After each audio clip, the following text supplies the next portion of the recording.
ஒரு நிமிடம் உன் வாழ்க்கையில் ஒரு வாய்ப்பு வந்தது. ஆனால் அந்த நேரத்தில் அது ஒரு வாய்ப்பு என்று உனக்கு தெரியவில்லை. அது ஒரு சாதாரண சந்திப்பாக கூட இருக்கலாம், ஒரு புதிய மனிதராக கூட இருக்கலாம், ஒரு எதிர்பாராத அழைப்பாக கூட இருக்கலாம், ஒரு சிறிய வேலை வாய்ப்பாக கூட இருக்கலாம். நீ பல நாட்களாக யோசித்து கொண்டிருந்த ஒரு விஷயத்தை பற்றி யாரோ ஒருவர் சாதாரணமாக சொன்ன ஒரு வார்த்தையாக கூட இருக்கலாம். அந்த நேரத்தில் நீ அதை கவனிக்காமல் கடந்து சென்றிருக்கலாம். ஆனால் சில மாதங்கள் கழித்து திரும்பி பார்த்தால் ஒரு கேள்வி வரும். அப்போது நான் அதை கவனித்திருந்தால் என் வாழ்க்கை வேற மாதிரி இருந்திருக்குமே. மேனிஃபெஸ்டேஷன் பற்றி சிலர் ஒரு சுவாரஸ்யமான நம்பிக்கையை வைத்திருக்கிறார்கள். நாம் ஒரு விஷயத்தை மனதில் தெளிவாக வைத்திருக்கும் போது அதனுடன் தொடர்புடைய வாய்ப்புகளை நாம் அதிகமாக கவனிக்க ஆரம்பிக்கலாம். இது பிரபஞ்சம் அற்புதமாக வாய்ப்புகளை அனுப்புகிறது என்று நிரூபிக்கப்பட்ட அறிவியல் உண்மை அல்ல. ஆனால் மனித மனதை பற்றி ஒரு விஷயம் நிச்சயம். நாம் கவனம் செலுத்தும் விஷயங்களை அதிகமாக கவனிக்க ஆரம்பிக்கிறோம். ஒரே நகரத்தில் நூற்றுக்கணக்கான கார்கள் சென்று கொண்டிருக்கின்றன. ஆனால் நீ ஒரு குறிப்பிட்ட கார் வாங்க வேண்டும் என்று முடிவு செய்த பிறகு அந்த மாதிரியான கார்கள் எங்கும் இருப்பது போல தோன்ற ஆரம்பிக்கலாம். அவை அன்று புதிதாக உருவாகவில்லை, உன் கவனம் மாறிவிட்டது. அப்படியானால் மேனிஃபெஸ்டேஷனில் மிகவும் முக்கியமான விஷயம் எனக்கு என்ன வேண்டும் என்பது மட்டுமல்ல, அது வந்தால் நான் அதை அடையாளம் காண முடியுமா என்பதுதான். இந்த வீடியோவில் உன் வாழ்க்கையில் வரும் சிறிய வாய்ப்புகளை எப்படி கவனிக்கலாம், அவை உண்மையில் உனக்கு பொருத்தமானதா என்பதை எப்படி சிந்தித்து தேர்வு செய்யலாம் என்பதை தான் பார்க்க போகிறோம். ஏனென்றால் சில நேரங்களில் நாம் தேடும் பதில் நம் முன்னால் இருக்கலாம், ஆனால் நாம் அதை வேறு வடிவத்தில் எதிர்பார்த்து கொண்டிருக்கலாம். ஒரு இளைஞன் ஒரு பெரிய வேலை கிடைக்க வேண்டும் என்று பல மாதங்களாக விரும்பி கொண்டிருந்தான். அவன் மனதில் ஒரே ஒரு படம், பெரிய அலுவலகம், அழகான மேசை, நல்ல சம்பளம், அதுதான் அவனுடைய வெற்றி. ஒரு நாள் அவனுடைய நண்பன் ஒரு சிறிய நிறுவனத்தில் வேலை இருப்பதாக சொன்னான். சம்பளம் அவன் எதிர்பார்த்த அளவுக்கு இல்லை, வேலையும் அவன் கனவு கண்ட மாதிரி இல்லை. அதனால் அவன் மறுத்து விட்டான். இது எனக்கு வேண்டாம் என்று சொல்லிவிட்டான். சில மாதங்கள் கழித்து அவன் விரும்பிய பெரிய நிறுவனம் அவனை வேலைக்கு எடுத்தது. ஆனால் அங்கே சென்ற பிறகு அவனுக்கு ஒரு விஷயம் புரிந்தது. அந்த வேலையை செய்ய தேவையான சில திறமைகள் அவனிடம் இல்லை. அவன் பல மாதங்கள் அவற்றை கற்றுக்கொள்ள வேண்டியிருந்தது. அப்போது அவன் பழைய நண்பனிடம் அந்த சிறிய வேலை நினைவுக்கு வந்தது. அது அவனுக்கு உடனடி வெற்றியை கொடுத்திருக்காது, ஆனால் அந்த வேலை அவனுக்கு தேவையான அனுபவத்தை கொடுத்திருக்கலாம்.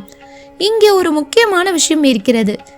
நாம் ஒரு வாய்ப்பை அது எப்படி இருக்க வேண்டும் என்று முன்கூட்டியே முடிவு செய்துவிட்டால் அதற்கு பொருந்தாத வாய்ப்புகளை நாம் நிராகரிக்கலாம். மேனிஃபெஸ்டேஷன் பற்றி சிலர் சொல்வார்கள், பிரபஞ்சம் நாம் நினைத்த வடிவத்தில் எப்போதும் பதில் தராது. இதை ஒரு ஆன்மீக நம்பிக்கையாக கூட பார்க்கலாம். ஆனால் நடைமுறை வாழ்க்கையில் இதற்கு இன்னொரு விளக்கமும் இருக்கிறது. வாய்ப்புகளை ஒரே வடிவத்தில் மட்டும் தேடக்கூடாது. ஒரு வேலை, ஒரு தொடர்பு, ஒரு சிறிய திட்டம், ஒரு புதிய திறமை, ஒரு தோல்வி, ஒரு எதிர்பாராத அனுபவம், இவற்றில் எது உன் அடுத்த படிக்கு உதவும் என்று முன்கூட்டியே எப்போதும் தெரிந்திருக்காது. ஆனால் அதனால் வந்த ஒவ்வொரு விஷயமும் இது பிரபஞ்சத்தின் சிக்னல் என்று நம்ப வேண்டும் என்று அர்த்தமில்லை. அது முக்கியம். கவனிப்பது வேறு, கண்மூடித்தனமாக நம்புவது வேறு. ஒரு வாய்ப்பு இருந்தால் 3 கேள்விகளை உன்னிடம் கேள். இது எனக்கு என்ன கற்றுக் கொடுக்கும்? இது என் இலக்குடன் பொருந்துகிறதா? இதை முயற்சி செய்வதால் ஏற்படும் நன்மை, ஆபத்து என்ன? இந்த 3 கேள்விகளுக்கு பிறகு எடுக்கும் முடிவு உணர்ச்சியை விட தெளிவாக கூட இருக்கலாம். ஆனால் இன்னும் ஒரு பெரிய பிரச்சனை இருக்கிறது. சில நேரங்களில் வாய்ப்பு நம் முன்னால் வந்தாலும் பயத்தின் காரணமாக நாம் அதை தவற விடுகிறோம். அதை பற்றி தான் இப்போது நான் பேசப் போகிறேன். ஒரு வாய்ப்பு உன் முன்னால் வந்திருக்கிறது. நீ பல நாட்களாக அதற்காக காத்திருக்கிறாய். ஆனால் அது வந்தவுடன் உன் மனம் ஒரு புதிய குரலை உருவாக்குகிறது. என்னால் முடியுமா? அதற்கு பிறகு இன்னொரு குரல், நான் தோற்றுவிட்டால்? மற்றொரு குரல், மற்றவர்கள் என்ன நினைப்பார்கள்? இறுதியில் நீ ஒரு முடிவு எடுக்கிறாய், இப்போது வேண்டாம். சில நேரங்களில் அந்த முடிவு சரியானதாக இருக்கலாம், ஏனென்றால் எல்லா வாய்ப்புகளையும் ஏற்றுக்கொள்ள வேண்டிய அவசியமில்லை. ஆனால் சில நேரங்களில் ஒரு உண்மையான வாய்ப்பை நாம் பயத்தின் காரணமாக விட்டுவிடலாம். இதில் ஒரு முக்கியமான வித்தியாசம் இருக்கிறது. எச்சரிக்கை மற்றும் பயம், இவை இரண்டும் ஒன்றல்ல. எச்சரிக்கை, இதில் என்ன ஆபத்து இருக்கிறது என்று கேட்கும். பயம், எதுவும் முயற்சி செய்யாததே என்று சொல்லும். எதுவும் முயற்சி செய்யாதே என்று சொல்லலாம். எச்சரிக்கை தகவலை தேடும். பயம் சில நேரங்களில் தகவல் இல்லாமலே முடிவு செய்துவிடும். அதனால் ஒரு வாய்ப்பு வரும்போது உடனே ஆம் சொல்ல வேண்டாம், உடனே இல்லை என்றும் சொல்ல வேண்டாம். முதலில் நிறுத்து, தகவலை சேகரி, யோசி, பிறகு முடிவு செய். மேனிஃபெஸ்டேஷனை நம்புகிற ஒருவர் இதை வாய்ப்புக்கு மனதை திறந்து வைத்திருப்பது என்று பார்க்கலாம். நடைமுறை பார்வையில் இது திறந்த மனதுடன் ஆனால் தெளிவான எல்லைகளுடன் முடிவு எடுப்பது. ஏனென்றால் உன் வாழ்க்கையில் வரும் ஒவ்வொரு புதிய விஷயமும் உனக்கானது அல்ல. அதே நேரத்தில் ஒவ்வொரு புதிய விஷயத்தையும் பயத்தின் காரணமாக நிராகரிப்பதும் சரியானதல்ல. அதனால் அடுத்த முறை ஒரு புதிய வாய்ப்புடன் உன் முன்னால் வந்தால் ஒரே ஒரு கேள்வி கேள். நான் இதை வேண்டாம் என்று சொல்வது உண்மைதானா? உண்மையான காரணத்தாலா அல்ல எனக்கு பயமாக இருப்பதாலா? அந்த ஒரு கேள்வி உன் முடிவை முழுமையாக மாற்றக்கூடும். ஆனால் வாய்ப்பை அடையாளம் கண்ட பிறகு அதை எப்படி சரியான பாதையாக மாற்றுவது, அதுதான் இப்போது பார்க்க போகிறோம். இப்போது ஒரு முக்கியமான விஷயத்தை புரிந்து கொள்ள வேண்டும். உன் வாழ்க்கையில் ஒரு வாய்ப்பு வந்தாலே அது பிரபஞ்சம் உனக்காக அனுப்பிய வாய்ப்பு என்று அர்த்தம் கிடையாது. ஒரு வாய்ப்பு நல்லதாக இருக்கலாம், ஆனால் அது உனக்கு பொருத்தமானதாக இல்லாமல் கூட இருக்கலாம். ஒரு புதிய வேலை நல்ல சம்பளம் தரலாம், ஆனால் அது உன் வாழ்க்கையின் முக்கியமான மதிப்புகளுடன் பொருந்தாமலும் இருக்கலாம். ஒரு புதிய தொழில் ஒரு பெரிய வருமானத்தை கொடுக்கலாம், ஆனால் அதற்கான ஆபத்து உனக்கு ஏற்றதாக இல்லாமல் இருக்கலாம். ஒரு புதிய மனிதரை சந்திக்கலாம், ஆனால் அவருடன் உனக்கு தேவையான எல்லைகள் இல்லாமலும் போகலாம். அதனால் இது வந்துவிட்டதே என்று மட்டும் முடிவெடுக்காதே. முதலில் உன்னிடம் 4 கேள்விகளை கேள். முதல் கேள்வி, இது என் இலக்குடன் உண்மையில் பொருந்துகிறதா? இரண்டாவது கேள்வி, இதனால் நான் என்ன கற்றுக்கொள்ளப் போகிறேன்? மூன்றாவது கேள்வி, இதில் இருக்கும் ஆபத்து என்ன?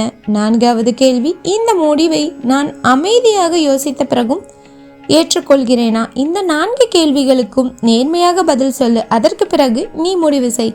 மேனிஃபெஸ்டேஷன் என்பது விரும்பியதை எப்படியாவது பெறுவது என்று மட்டும் பார்க்க வேண்டியதில்லை. அதை உன் நோக்கம், உன் முயற்சி, உன்னுடைய கவனம் மற்றும் உன்னுடைய முடிவுகள் ஆகியவற்றோடு இணைத்து பார்க்கணும். ஒருவேளை பிரபஞ்சம் உன் கதவை தட்டுகிறதா என்று நமக்கு உறுதியாக தெரியாது. ஆனால் வாழ்க்கை நமக்கு பல சந்தர்ப்பங்களை கொடுக்கிறது. அவற்றில் எதை திறக்க வேண்டும், எதை தவிர்க்க வேண்டும் என்பதை தான் நாம் சிந்தித்து பார்க்க வேண்டும். அதனால் இன்று முதல் ஒரு புதிய பழக்கத்தை வைத்துக் கொள்ளுங்கள். வாய்ப்பு வந்தால் உடனே ஓடாதீர்கள், உடனே ஓடிவிடவும் செய்யாதீர். ஒரு நிமிடம் நில், கவனி, கேள், யோசி, பிறகு முடிவு செய். ஏனென்றால் வாய்ப்பை அடையாளம் காண்பது முதல் படி, அதை சரியாக பயன்படுத்துவது அடுத்த படி. இந்த 2 படிகளும் ஒன்றாக சேர்ந்தால்தான் உன் வாழ்க்கையில் உண்மையான மாற்றம் ஆரம்பிக்கும். இப்போது இந்த வீடியோவை முடிப்பதற்கு முன் ஒரு விஷயத்தை மட்டும் நினைவில் வைத்துக்கொள். நீ பிரபஞ்சத்திடம் ஒரு விஷயத்தை கேட்கலாம், ஒரு கனவை வைத்திருக்கலாம், ஒரு வாழ்க்கையை கற்பனை செய்யலாம். அதில் எந்த தவறும் இல்லை.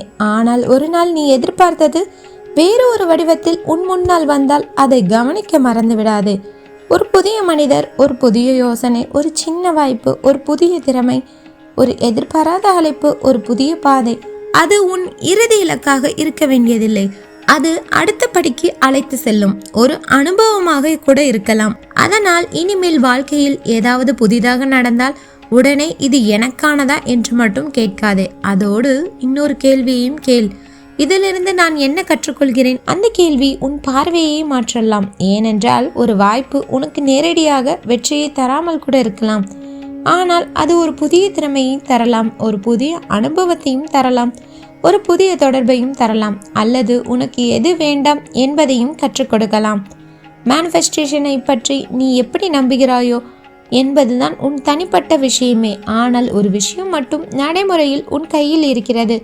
கவனமாக இரு, தெளிவாக இரு, செயலில் இரு. வாழ்க்கை எப்போதும் நாம் நினைத்தபடி ஒரே கதவை திறக்காது. சில நேரங்களில் வேறு ஒரு கதவையும் காட்டலாம், வேறு ஒரு பாதையும் காட்டலாம். அந்த பாதை உனக்கானதா இல்லையா என்பதை யோசித்து நீயே தேர்வு செய்ய வேண்டும். அதனால் இன்று முதல் ஒரு சிறிய மாற்றம் செய். உன் வாழ்க்கையில் ஒரு புதிய விஷயங்களை கொஞ்சம் கூடுதல் கவனத்துடன் பார். ஆனால் கண்மூடித்தனமாக எதையும் நம்பாதே. நம்பிக்கையுடன் இரு, அதே நேரத்தில் புத்தியுடனும் நட. ஒருவேளை நீ தேடிக்கொண்டிருக்கும் அடுத்த வாய்ப்பு ஏற்கனவே உன் வாழ்க்கையில் ஒரு சிறிய வடிவத்தில் வந்திருக்கலாம்.